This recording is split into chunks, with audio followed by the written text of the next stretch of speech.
Vanoggend praat ons nou van seker een van die seerste goed wat jy kan kry, oorpyn.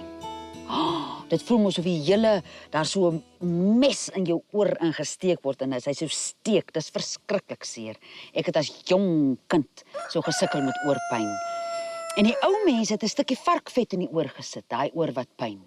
Nou wat nou aan die varkvet sou werk, weet ek nou nie, maar ek het al op 'n paar plekke soos ek nou opgelees het oor die ou boererate, dat mense 'n stukkie varkvet in 'n oor gesit het wat pyn.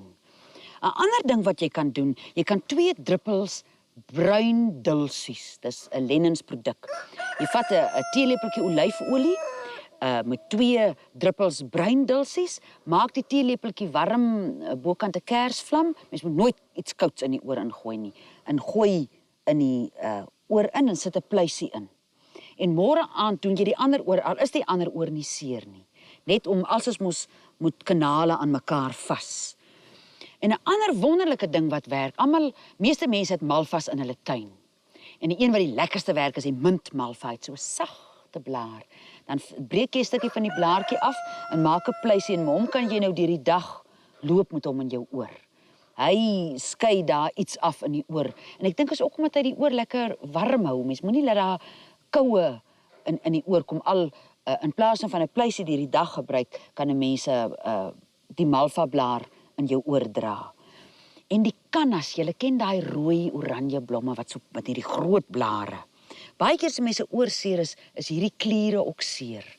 Dan vat jy die kannablaar, jy vat hom van hier af en jy sit hom so hier oor jou oor, hier onder jou kennebak in en jy bind hom vas met 'n lappie. En so kan jy met hom gaan slaap.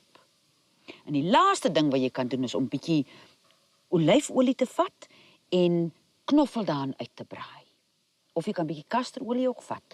Die knoffel het 'n antiseptiese en antibakteriese werking. Dan braai jy omdat hy so bruinrig is en dan gooi jy dit sommer in die botteltjie met die knoffeltjies in en dan sit jy hom ook weer eens lou bokant 'n kersvlam en toets hom so met jou pinkie voor jy hom insit. Te warm of te koud is albei nie reg nie. En elke mens wat al so 'n lou olie in daai seer oor ingekry het.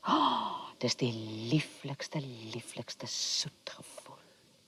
As 'n mens mos dink, maar wat sal ek met jou? Nou kom daai gevoelens al iets so deur die kop en daarvan af, dan sê jy steek in die oor. Maar as ek nou sê, dan vat ek bonbies, dan maak ek hom lou en dan druk ek hom in daai selfde tyd by jy hom insit. En jy sit pleisies en jy vat ook albei oor, so dat dit kan in een werk.